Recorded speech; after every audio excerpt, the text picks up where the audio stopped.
5 বছর অভিমানে, না বলা কথায়, চোখের জল আর চিঠি না পাঠানোয় কেটে গেছে ঠিক 5টা বছর। আমার মামাতো ভাই, আর যে কিনা শুধু আত্মীয় নয়, আমার ছেলেবেলার বন্ধু, আমার প্রথম ভালোবাসা, আর আমার সবচেয়ে গভীর অভিমানের কারণ। সকাল থেকেই মনের মধ্যে অদ্ভুত একটা উত্তেজনা।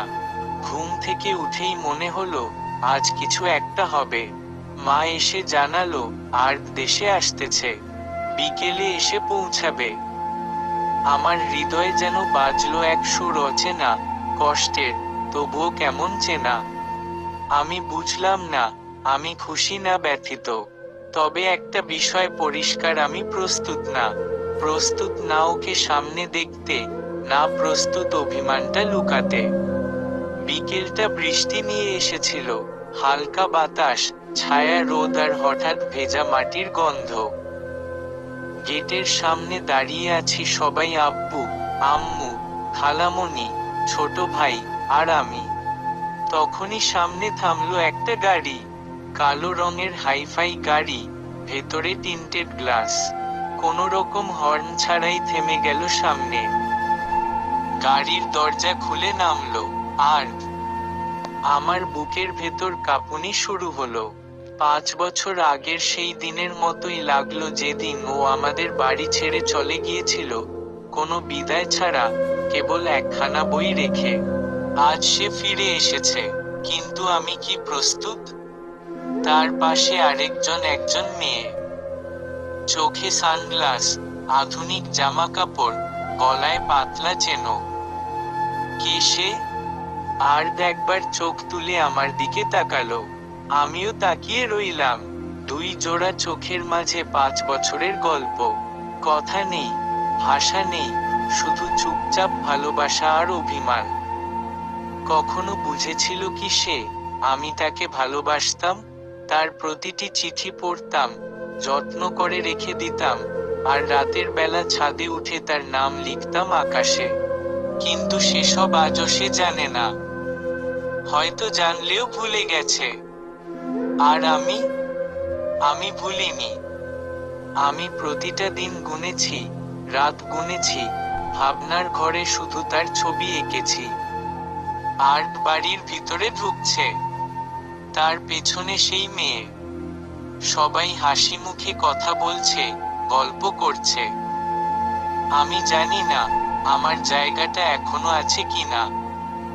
আমি জানি না সে এখন কারোর পাশে দাঁড়িয়ে থাকা মেয়েটির, নাকি 5 বছর আগে কাঁদতে থাকা সেই মেয়েটির, যে এখনো প্রতি রাতে বালিশে মুখ লুকিয়ে কাঁদে।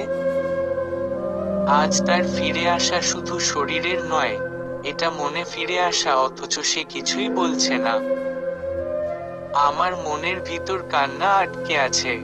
একটাবার যদি বলতো তোকে মিস করেছিলাম, তাহলেই হয়তো সব অভিমান গলে যেত। বিকেলটা আরো ঘন বৃষ্টিতে পরিণত হলো। বাইরে বৃষ্টি ঝরছে, ভেতরে আমার চোখ ঝরছে। আমি ব্যালকনিতে দাঁড়িয়ে দেখলাম আর ছাদে উঠে গেছে। ছোটবেলায় ওর প্রিয় জায়গা ছিল ছাদ। আমি বুঝে গেলাম কিছু একটা বলার আছে তার। আমি ছাদে গেলাম, আস্তে করে এগিয়ে গেলাম তার পাশে। সে বলল না কিছু, আমিও না।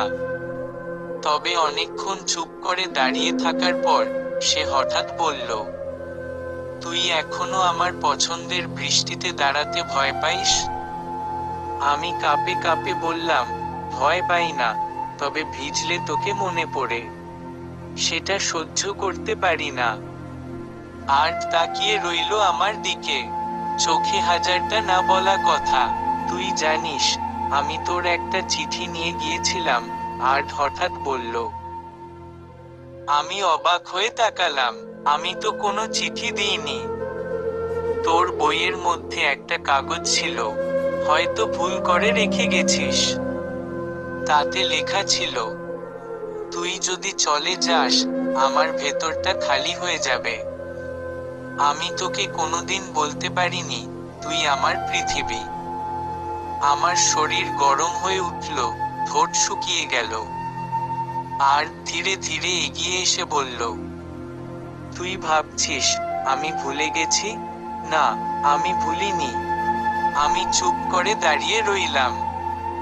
সামনে আর তার চোখে এখন অভিমান নয়, একটা পরিণত গভীর ভালোবাসা। সে বলল, তুই চাইলে আমি আরেকবার শুরু করতে চাই। আমি কিছু বলিনি, শুধু এগিয়ে এসে বৃষ্টির মধ্যে দাঁড়িয়ে তার কাঁধে মাথা রেখে বললাম, এইবার পালিয়ে যাবি না তো? সে হাসল, যত দূরই যাই তোর মনের ভেতর থেকেই যাব না। বন্ধুরা, আজকের পর্ব এখানেই শেষ। গল্পটি যদি ভালো লেগে থাকে সাবস্ক্রাইব করে সামনে পর্বের জন্য অবশ্যই সাথে থাকবেন।